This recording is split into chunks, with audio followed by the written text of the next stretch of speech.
Hi, everyone. Dr. Kel Fujimoto, Senior Director of Wellness at San Francisco Bay University. And today we are talking about AI, artificial intelligence in wellness. My guest today is Ashleigh Godin, who is, in full disclosure, was a practicum student of mine way back in the day. Now, Ashleigh has quite established herself in the field of AI and mental health, which I'm very happy about, while I am still trying to get my footing in all of this. Now, whether you're listening while commuting, working out, or watching while you're relaxing at home, thank you for joining me. If you find today's episode helpful, please hit the like button, subscribe, or share it with someone who might benefit. Sometimes one conversation can make all that difference. Now, Dr. Ashleigh Godin is a Stanford-trained licensed clinical psychologist leading at the intersection of AI and student well-being. She began her clinical career in university counseling centers, including San Jose State and UC Davis, and now works on the responsible design and governance of AI in mental health.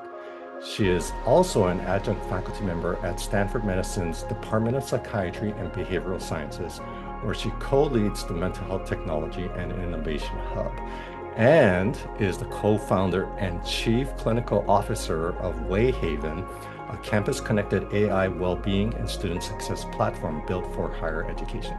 Her research examines the risks that general-purpose AI chatbots can pose to mental health and strategies to mitigate them. She co-authored FAITA, FAITA-MH, which stands for the Framework for AI Tool Assessment in Mental Health. I used AI to find that out, um, which is the first structured rubric for evaluating mental health. So she also co-chairs the policy subcommittee of the American Psychological Association's Mental Health Technology Advisory Committee, contributed to the APA's Health Advisory on Generative AI Chatbots for Mental Health, and co-led the Coalition for Health AI Mental Health Chatbot Work Group, which produced the best practice guidance and a testing and evaluation framework for generative AI wellness application.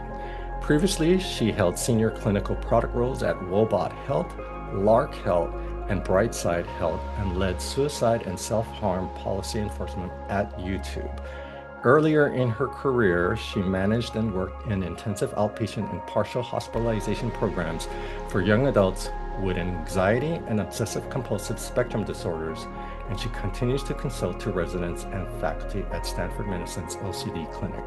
Her work has been featured in the Washington Post, The Verge, and APA's Monitor on Psychology, and she has been recognized as a Forbes Healthcare Innovator and a Digital Health Canada Emerging Leader. Whew, welcome, Ashleigh. Thank you for being here. That is quite a list of accomplishments. Thank you so much for having me and for the thorough introduction and all of the acronyms. You're quite welcome. Yeah, so as I mentioned, quite an incredible career working in university counseling centers.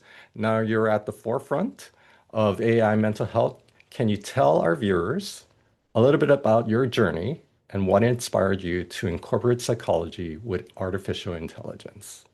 Yeah, well, like you said, it kicked off in university counseling centers. The first experience being with you and the team at San Jose State. So I did advanced practicum there, and a lot of my formative direct care years were there working with diverse student populations, one-on-one and in groups. And that was really my education and how much need was out there and how much of it didn't make it through the door, not because the quality of care wasn't excellent and culturally responsive, but because of everything standing between students and the door. So stigma, wait times, and just not knowing where to start.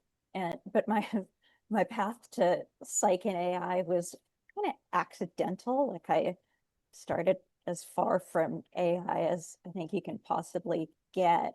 I went to college for pre-med and I fell in love with Latin of all things.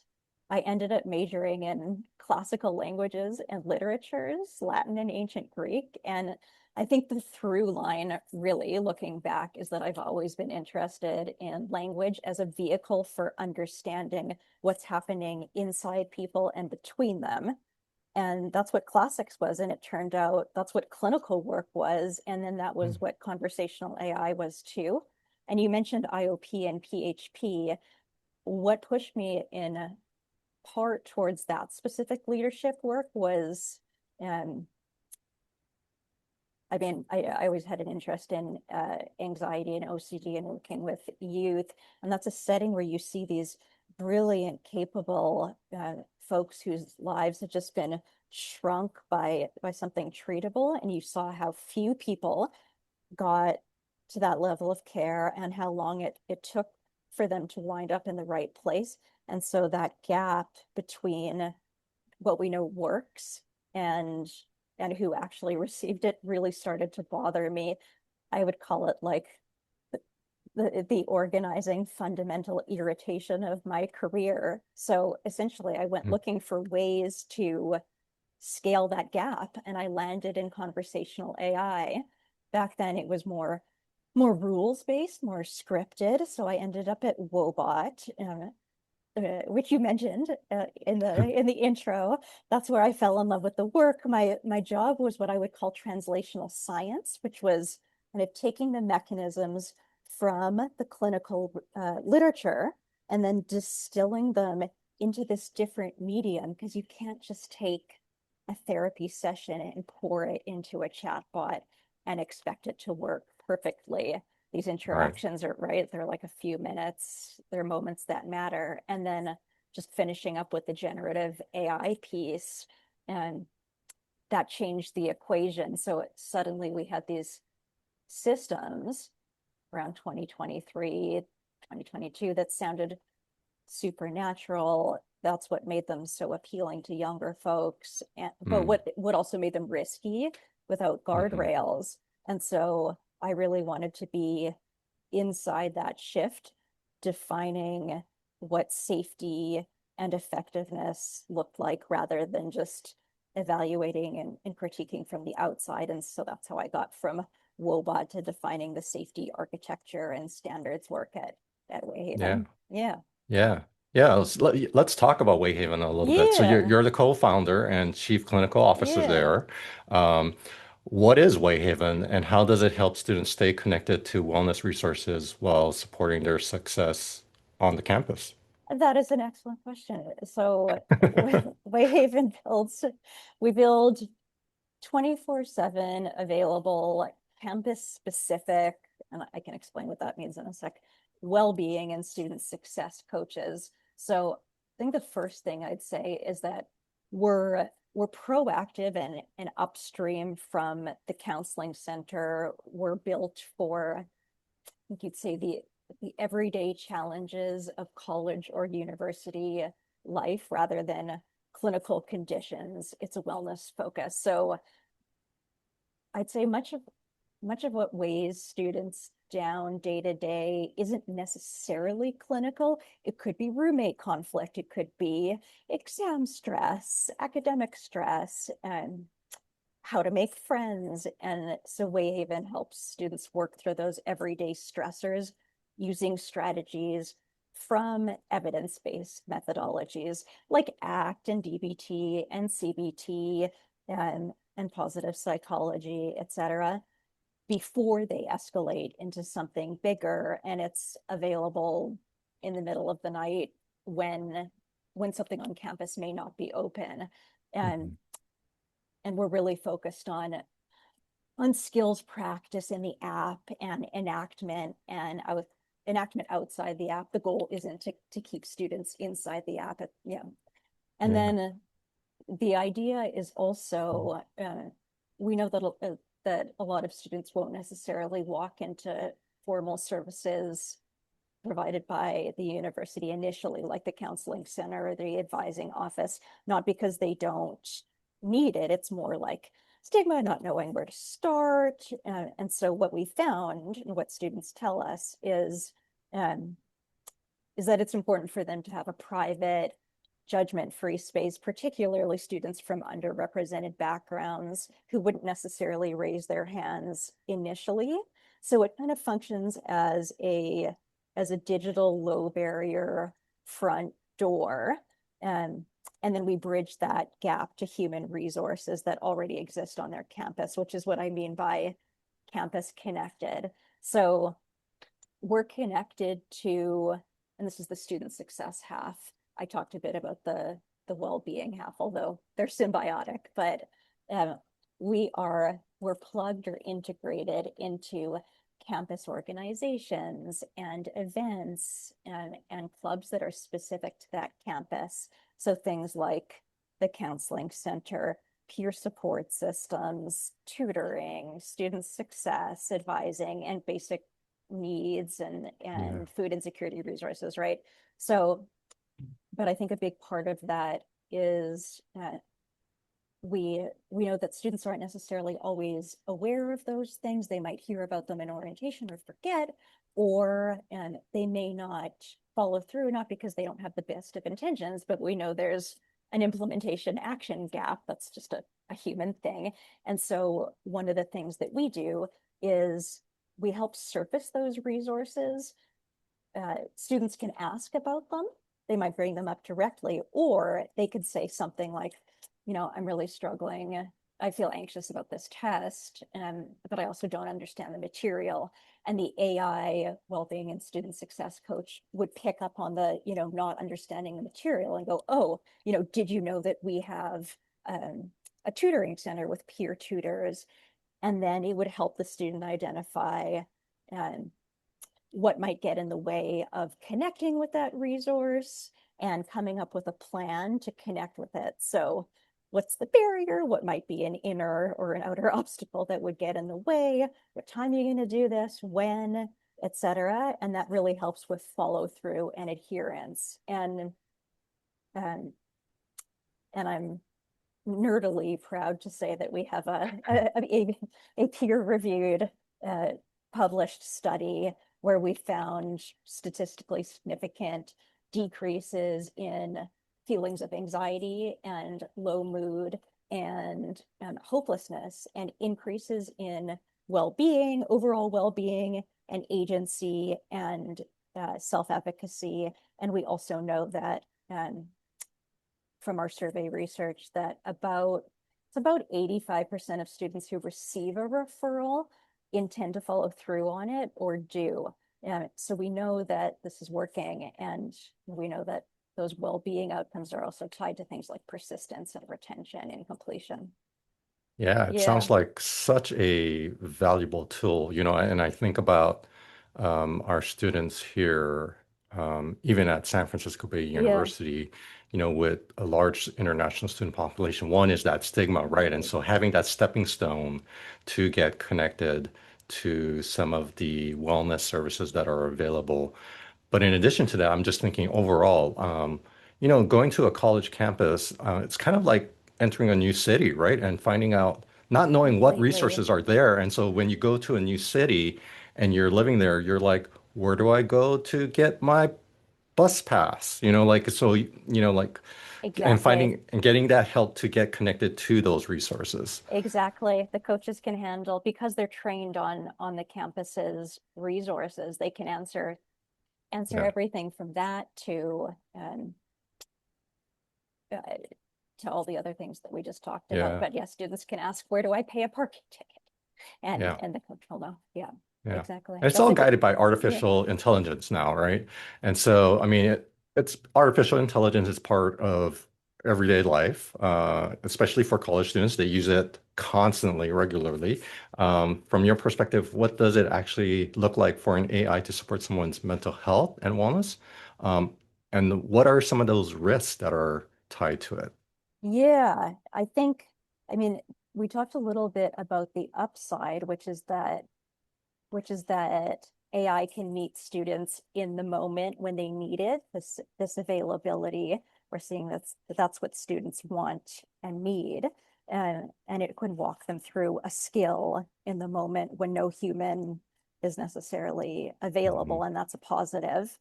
You asked what some of the risks are, and just centering on more general purpose AI that's more focused on productivity, which is where uh, the majority of students are turning right now. We know it's about 1 in 4 students are turning to general purpose AI for emotional support.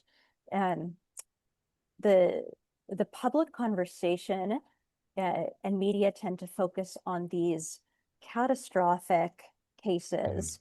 And you might have heard of AI psychosis and really yeah. tragic cases like suicides and shootings, and those are absolutely serious and deserve serious scrutiny and mitigation.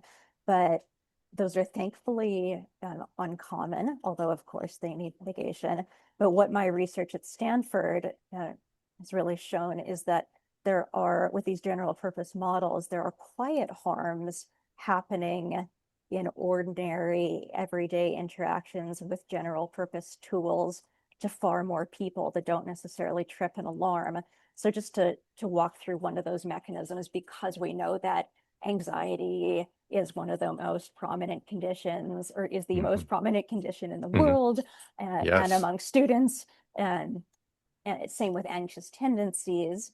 And just the way it gets maintained, you know this, but for folks who may not know this, it gets maintained through what we might call negative reinforcement, right? Students engage in, um, or folks engage in avoidant coping behaviors, um, to try to escape feelings of anxious uncertainty, right? No one likes uncertainty. So they Hmm. might avoid like a situation altogether that makes them anxious, or they might engage in these more subtle avoidant coping behaviors like reassurance seeking, or trying to perfect something, to try to get rid of the feeling or the worry that it might have a mistake in it.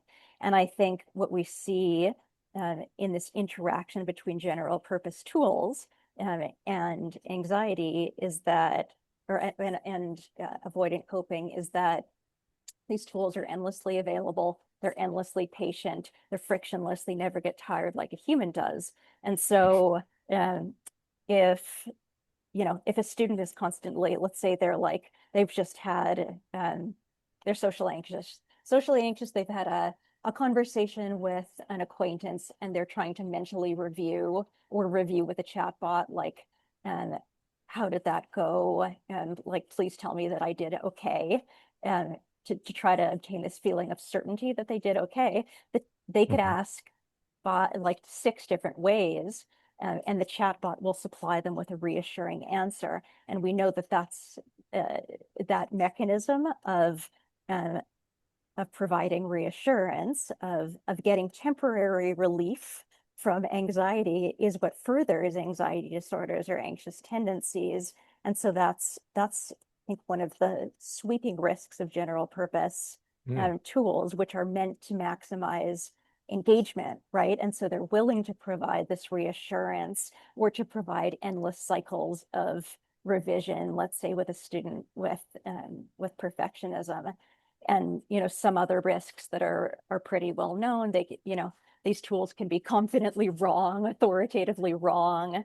We from a, a DEIB and equity or bias lens, they may be trained on skewed data, so they may not be culturally responsive for underrepresented populations.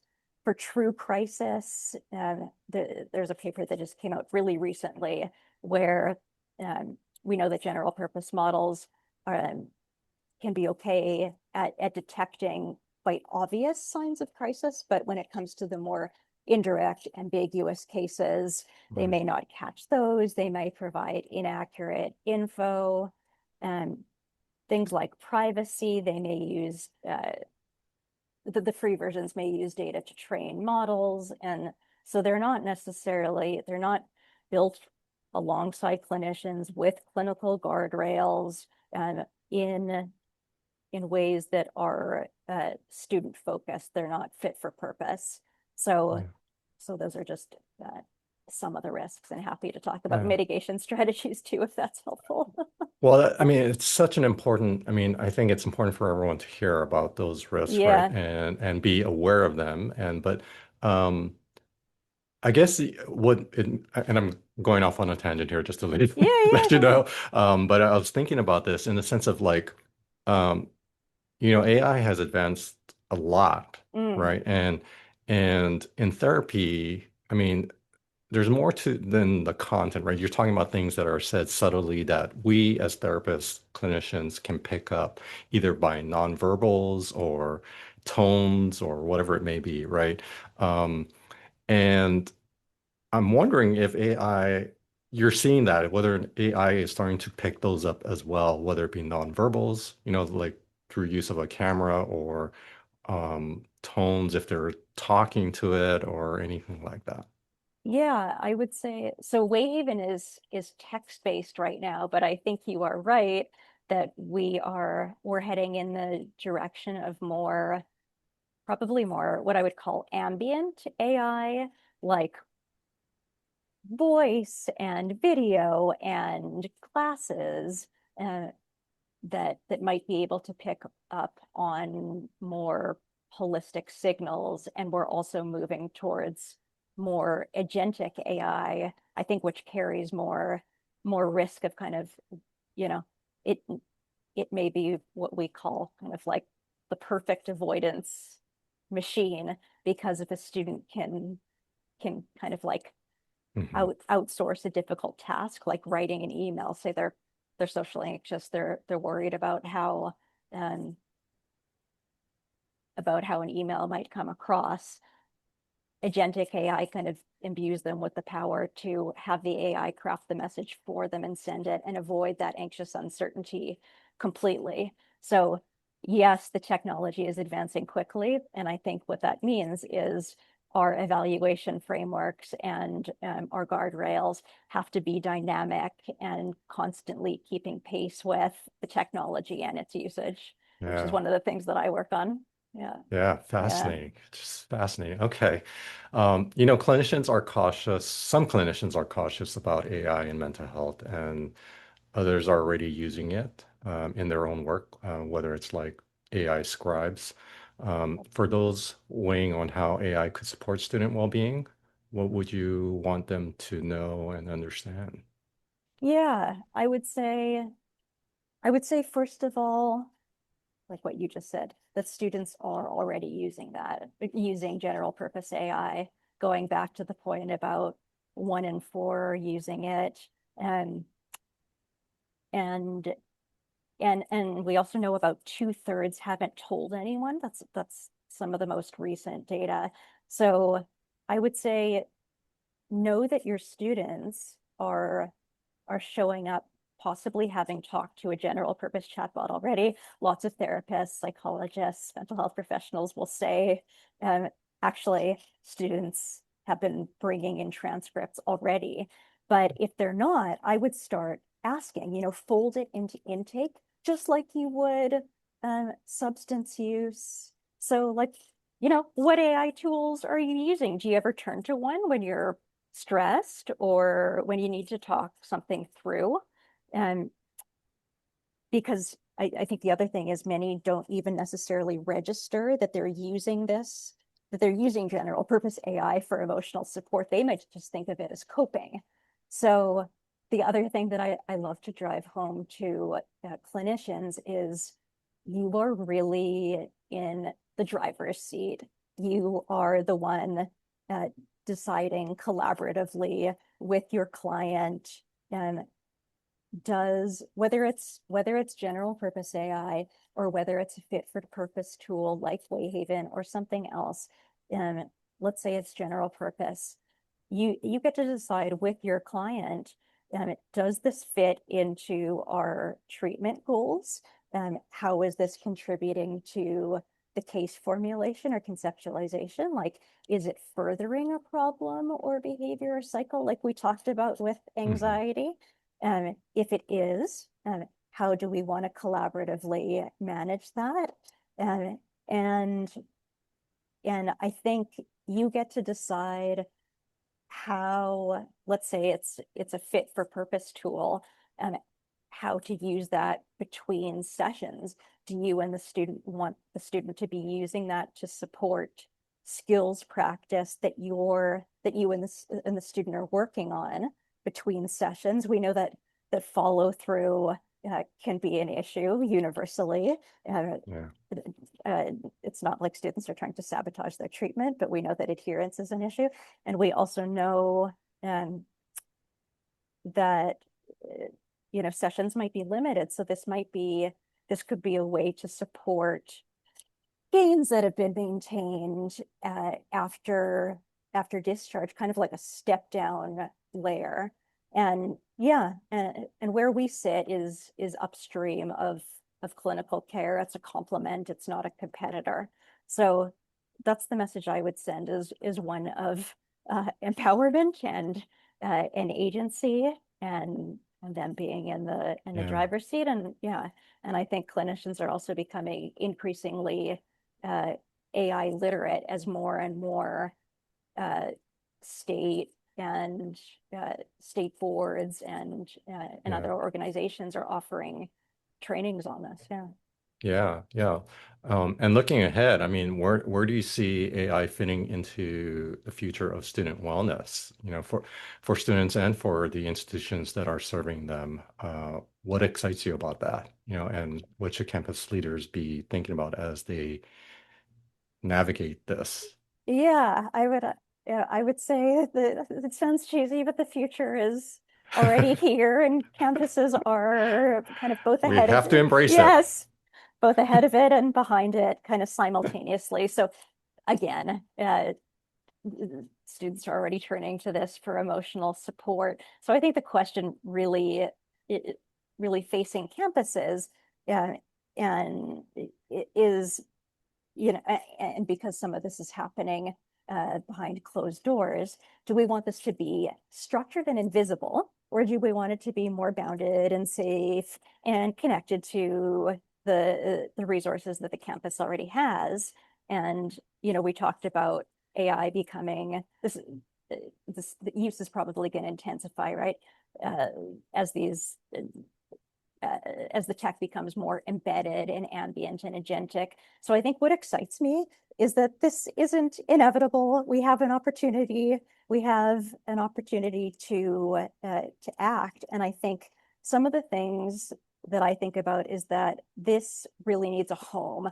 What I've heard from campus leaders is that like the well-being and dimension doesn't necessarily have a home on campus yet, and we tend to focus more on the academic integrity side of AI, which is necessary, but simultaneously this needs to be a focus for well-being and student success leaders. So I would say get in the room, and if you're not in the room, yeah, if you're not in the room, get there.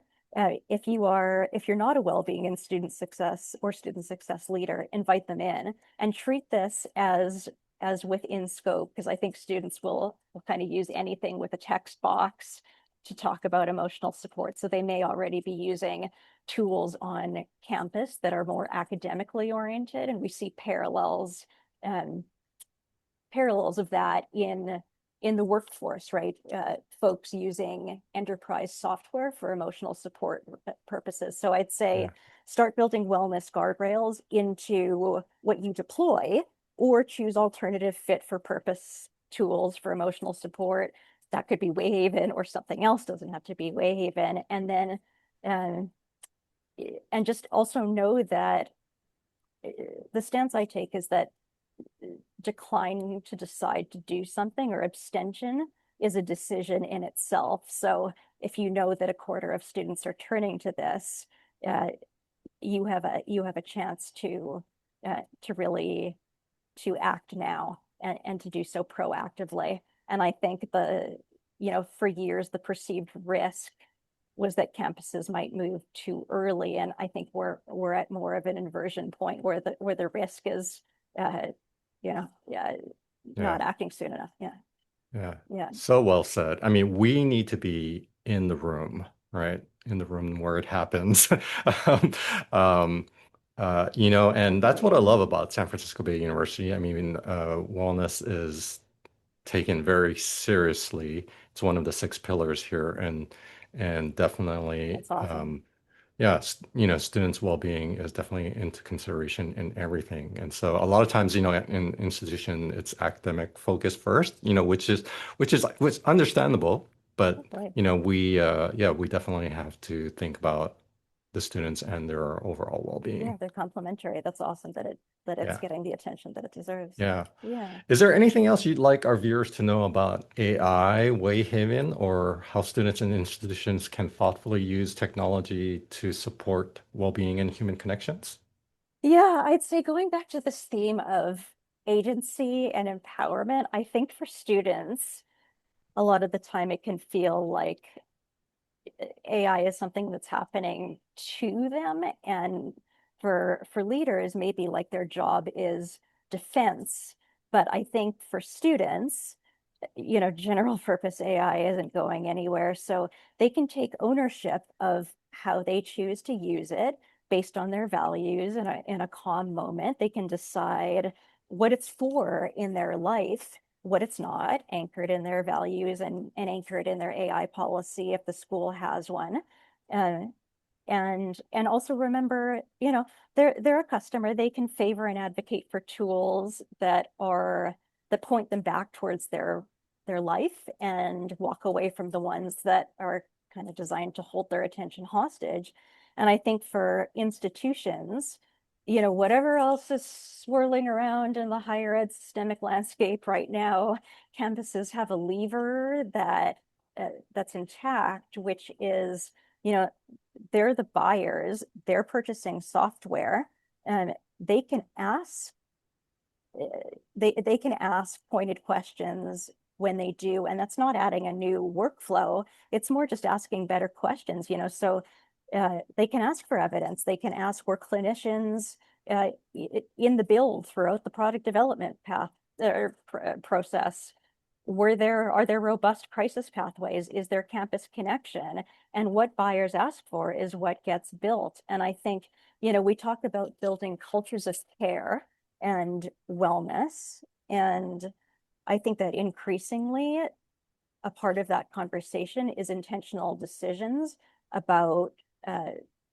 technology, right? That's becoming part of the culture of wellness. And so I think for any tool, you can ask, does this tool feed or take away from or feed the culture that we are intentionally trying to build on campus? Yeah, Yeah. fantastic. Ashley, Dr. Golden, how do people reach you? Where can they get more information about Wayhaven? You are more than welcome to go to wayhaven.com if you want to see what this might look like on your campus. We can do a campus specific version. You can schedule a call. For me, I'm easy to find on LinkedIn.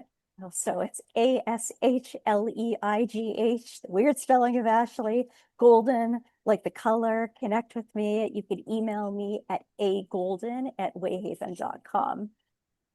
Okay, we'll definitely put all the links on the screen here as well as down below in the description, so that will be available for everyone. One last question, Ashley, that I'd like to ask all guests invited onto the podcast. How do you keep yourself well? And what do you do to maintain a well-balanced life? So I dance. I do traditional Cuban dance, Rueda de Casino, with a group called Los Aceres, which means the buddies, and it's danced in a circle so that there's a caller and everyone's responding, and Nice. it kind of falls apart if you're in your head or half present, so you got to be present with the people near you. So I think it isn't a coincidence that that's my outlet. I spend my life kind of thinking about what happens when connection gets outsourced to a screen, and dancing where I practice the opposite, belonging and presence. And so I try to be that thing a couple times a week, badly but joyfully. Nice. I love it. I love it. Dr. Ashley Golden, everyone, co-founder and chief clinical officer at Wayhaven. Ashley, thank you for joining me here and for everything, all of the work that you do. Thank you so much, Kellen. Likewise. Sure, absolutely. And thank you, everyone, for spending your time with us on the Wellness Octave. If today's episode taught you something new, I'd love for you to hit that like button, subscribe, leave a review, and share it with someone who needs to hear it. Our conversations about wellness become more powerful when we all have them together. Until next time, take care of your mind, your body, and your soul. Stay healthy and be well, one note at a time. Thanks a lot, Ashleigh. Dr. Thank Goldman. you. Such Thank a you, Dr. great conversation. Fujimoto. All right. Take care.